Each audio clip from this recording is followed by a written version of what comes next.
ยุหินนอนแอร์ครับวันนี้วันพฤหัสบดีนะครับที่วันที่1นะครับพฤศจิกายนวันนี้5 โมงครึ่งผมพามาอยู่ที่สะพานปลาหัวหินนะครับนี่ตอนนี้ก็คือลมแรงที่ตรงนู้นเขาหาอะไรกันนะนะหาอะไรกันนะ หอยแน่เลย เฮ้ยตัวอะไร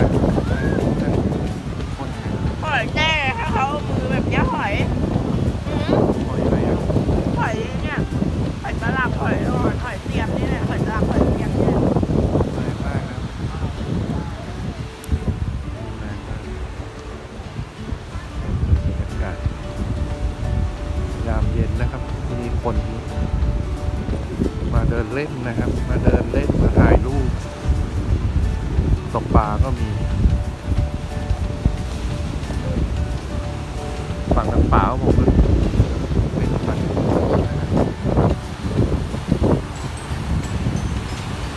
ู้นสีตั้นนะครับสีตั้น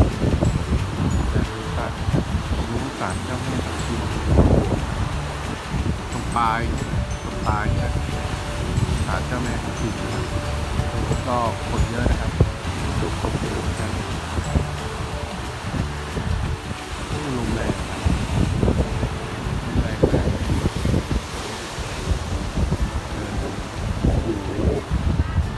ดูคลื่นนะครับนี่คลื่นแรงมากขึ้นมาซัดขึ้นมาบนสะพานเนี่ยหูแรงเลยครับทางนี้ดีตรงขึ้นแรงนะฝั่งนู้นไปนู้นไปคิดทางเหนือนะครับไปนู้นบนชะอำ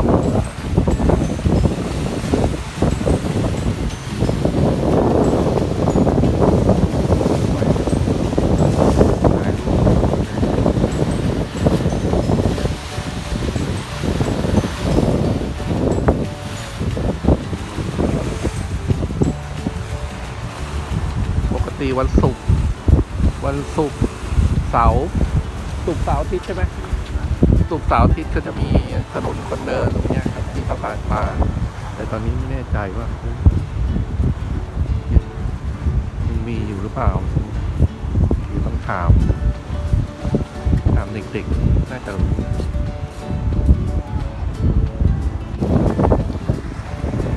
แต่ผมอยู่ตอนประสาท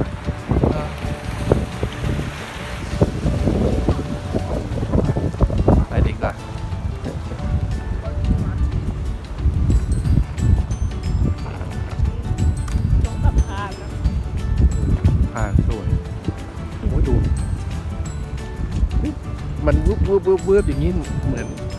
อนไอ้นี่เลยว่าเหมือนปลาเลยใช่ไหมไม่ใช่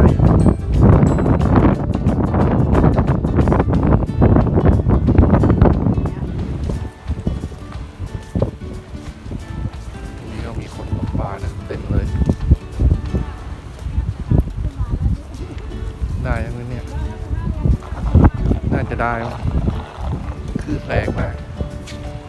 หรือกันโอ้ก็ตกใกล้ๆเลยเบี่ยงลงมาแค่นี้เองโ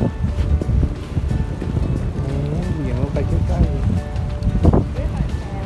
ฮะ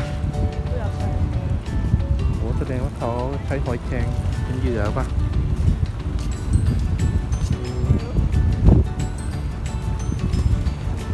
ดูดิโอ้ฝั่งอย่างนี้เยอะเลยอ่ะดูดิจะได้ปลาอะไรมั้งไกลๆก่อนถ้าเผื่อได้ปลาแล้วเดี๋ยวเราจะไปถ่ายนี่เขาดึงอะไรวะโอ้ดึงตัวอุ้ยได้ปลาแล้วเฮ้ยเอาลงไปแล้วแล้วเขายังไงเนี่ยชักไปยังไงอ่ะเรียบเลย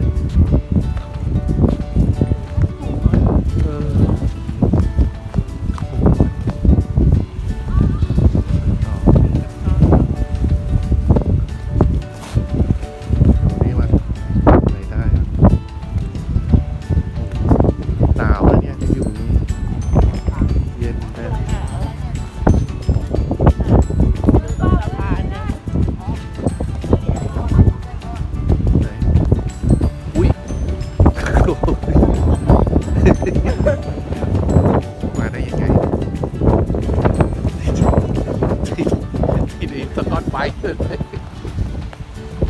ติดสกอตไบรท์หุยมาแล้ว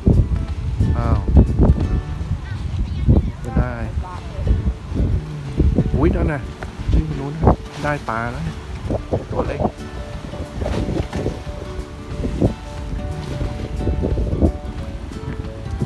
คือแหม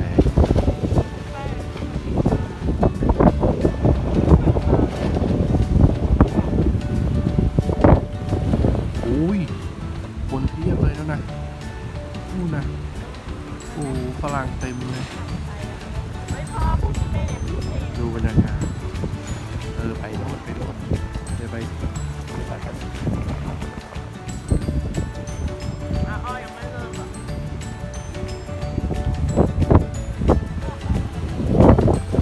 ไปสุด มาดูในสะพาน โหลมเย็นอ่ะ อุ้ยมีถังขยะพอดี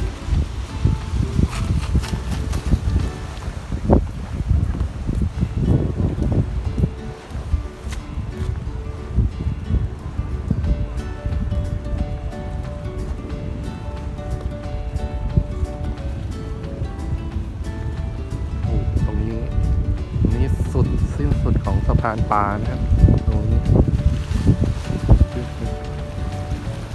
น้ำแรงนะน่ากลัว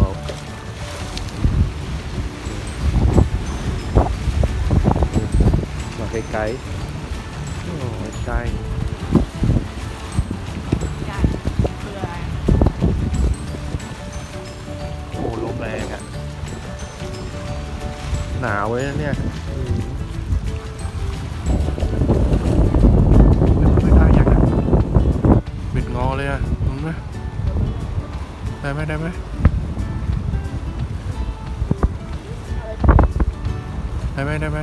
ดูนี่เฮ้ยเดินไปดูนะ